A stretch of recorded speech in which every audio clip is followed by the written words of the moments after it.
Znajoma kiedyś powiedziała mi, że uzależnić się od słodyczy brzmi trochę jak uzależnić się od bąbelków. Przecież to takie niewinne. Jednak regularne jedzenie słodyczy, czyli żywności ultra przetworzonej, wiąże się bezpośrednio z gorszym zdrowiem psychicznym, fizycznym i ogólnie niższą jakością życia. Przyjrzyjmy się zatem temu dokładniej.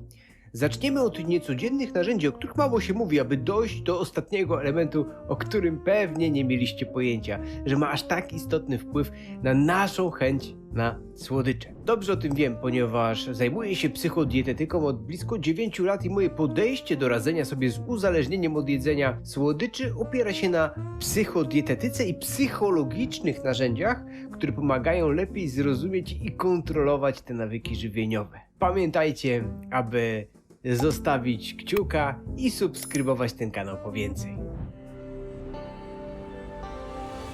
Jak mawiała Amélie Nothomb, francuska artystka, gdyby Bóg mógł, jadłby same słodkie rzeczy. Wiem, że wiele osób zgodzi się z tym stwierdzeniem, prawda? Okazuje się, że niektórzy mogliby jeść od rana do wieczora same słodkie rzeczy, nie jedząc nic oprócz tego. Niestety ten nawyk dotyka naszego zdrowia. Sam wyznaję zasadę, że lepiej być zdrowym biedakiem niż chorym i bogatym, więc dbajmy o zdrowie. W tym miejscu przypomina mi się przykład wesołego Francuza. Pewnego dnia przyszedł do mnie do gabinetu tryskający humorem i energią mężczyzna z iskierką wokół i kruczo-czarną brodą w eleganckim ubraniu. Był to mieszkający w Polsce Francuz, który osiedlił się tu na dobre, prowadząc kilka biznesów. Lekarz skierował go do mnie z powodu jego rosnącej nadwagi wywołującej ból biodra. W trakcie wywiadu zapytałem go, czy je ser żółty. Pamiętam, jak się oburzył. Gdzie ser żółty? Ja Francuz, ja tylko camembert. No boję się z tego uśmieliśmy. Niestety, nie stawił się na spotkanie kontrolne. Z czasem zapomniałem o całej sprawie. Po 3 miesiącach wszedł do mnie do gabinetu pacjent. W pierwszej chwili go nie poznałem, jednak już po chwili zrozumiałem, że jest to ten sam Francuz, ale trochę zmieniony. Jakby brak tej iskierki wokół, z kurczu czarnej brody było już widać tylko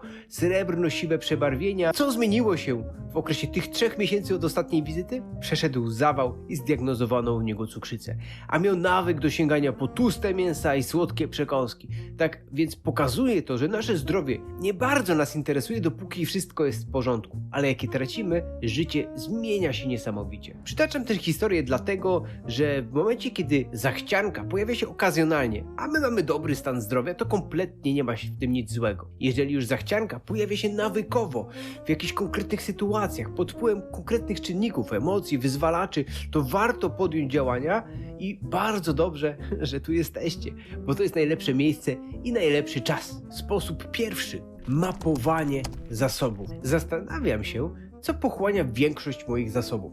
Jeżeli moje ciało będzie czuło, że czeka mnie wielki projekt i masa przy nim wysiłku, to jaki sygnał wyśle mózg do reszty ciała?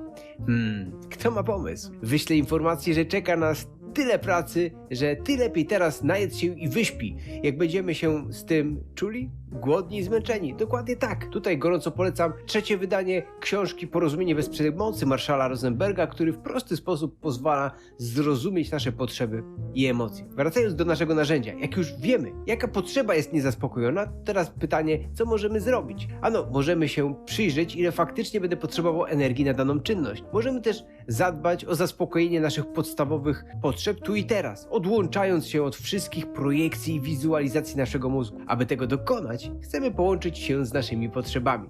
Moja wskazówka. Sam zajmuję się potrzebami od 8 lat, od momentu skończenia studiów z psychodietetyki. Sam też praktykuję i wykorzystuję te narzędzia, dlatego niezależnie od tego, czy jesteś na poziomie podstawowym, czy średnio zaawansowanym, korzystaj z listy potrzeb. Tutaj mam taką listę w formie kart. Zadaj sobie najpierw pytanie, czy mam zaspokojone podstawowe potrzeby. Czy jestem wyspany, kiedy ostatnio jadłem, kiedy piłem, kiedy się relaksowałem, a kiedy odpoczywałem, kiedy ostatnio spotykałem się z przyjaciółmi. Korzystam z kart potrzeb, a odpowiedzi zapisuję. To jest ważne podkreślenia, ale wyjątkowo często chęć na słodycze pojawia się, ponieważ nie zaspokajamy swoich podstawowych potrzeb fizjologicznych. Postaraj się, aby to był twój nawyk sprawdzania, czy masz zaspokojone wszystkie podstawowe potrzeby w momencie, gdy pojawia się silna ochota na słodycze. Sposób drugi. Instrukcja obsługi mnie.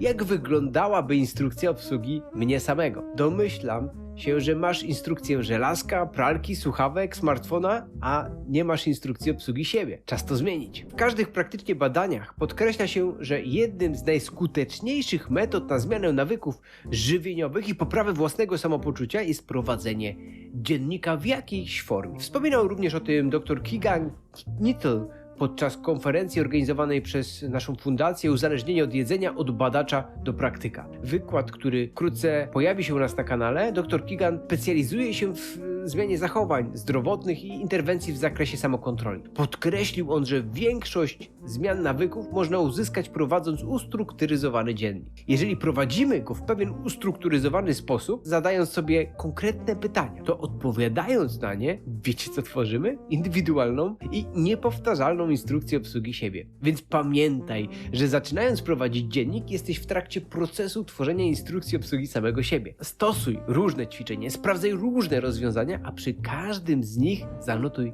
jak na ciebie wpływają. U mnie na przestrzeni lat sprawdza się to wyjątkowo dobrze. Poznałem obsługę swojego organizmu na poziomie, myślę, że mocno zaawansowanym. Podzielę się od siebie, że dobrze jest zastanowić się, w jaki dzień tygodnia będę robił podsumowania, przeglądając notatki i wypisując, co się sprawdziło, a co nie. Przyznam się wam, że lubię wracać do zapisków z ostatniego tygodnia. Mam wtedy takie uczucie, że ten tydzień nie przeleciał mi przez palce, tylko że coś z niego wziąłem dla siebie. Czegoś się nauczyłem. Kiedy więc masz nieodpartą chęć na jedzenie słodyczy, co w takiej sytuacji znajdziesz w swojej krótkiej instrukcji. Jeżeli chcecie, abym rozwinął w kolejnych odcinkach, jak dokładnie prowadzić dziennik, dajcie mi znać w komentarzu. Sposób trzeci. Wcześniejsze sukcesy. Ty już jesteś zwycięzcą.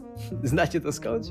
Prowadząc zapiski na swój temat, możesz dojść całkiem szybko do sytuacji, które ci wyszły lub wychodzą najlepiej. To się sprawdziło, a to nie. Jaki był mój największy sukces w ostatnim okresie? Być może sukcesem było powstrzymanie się od jedzenia słodyczy wieczorem dzięki temu, że poszedłem poćwiczyć, posłuchałem muzyki albo zadzwoniłem do koleżanki. Pamiętam, jak jeden z moich pacjentów zmagał się przez dłuższy czas z silną chęcią na słodycze każdego dnia.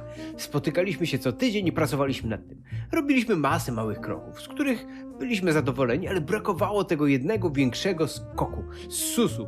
Ten krok nadszedł, kiedy mój pacjent zaczął się wysypiać. Zmienił nawyk siedzenia przed serialami do pierwszej w nocy na kładzenie się o 22 spać. Jego sukcesem było zadbanie o sen i odpoczynek psychiczny. Dzięki temu wrócił do treningów oraz znacznie ograniczył ilość napadów jedzenia słodyczy. Teraz wie, że jak coś jest nie tak, wraca i stosuje rozwiązanie, które się u niego sprawdziło. Po nauczeniu się jednego nowego zachowania, bardzo łatwo ten proces wykorzystać w innych obszarach. Więc tak podsumowując, sposób pierwszy to mapowanie zasobów. Wracam w nim do zrozumienia, jakie czynniki wpływają na pojawienie się chęci na słodycze. Dokładnie proponuję sprawdzenie i czy podstawowe potrzeby fizjologiczne są zaspokojone, zanim sięgnę po słodycze. Sposób drugi to instrukcja obsługi siebie. Prowadzenie dziennika jest skutecznym narzędziem do poznawania własnych nawyków żywieniowych. Zachęcam też do eksperymentowania i obserwowania, jakie czynniki wpływają na twoje zachowanie. No i sposób trzeci, twoje wcześniejsze sukcesy. Wcześniejsze sukcesy mogą stanowić inspirację do radzenia sobie z chęcią na słodycze. Przytaczam przykłady, gdzie zmiana jednego nawyku, takiego jak zdrowy sen, miała pozytywny wpływ na redukcję chęci na słodycze.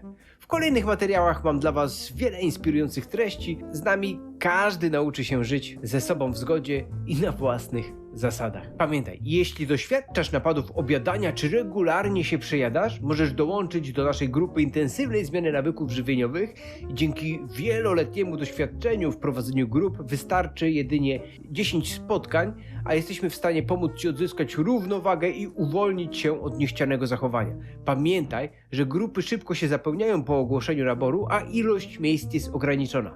Wypełnij kwestionariusz na stronie, skontaktuje się z tobą trenerka FitMind, aby przeprowadzić ankietę kwalifikacyjną i krótką konsultację. Czas odzyskać dobrą relację z jedzeniem.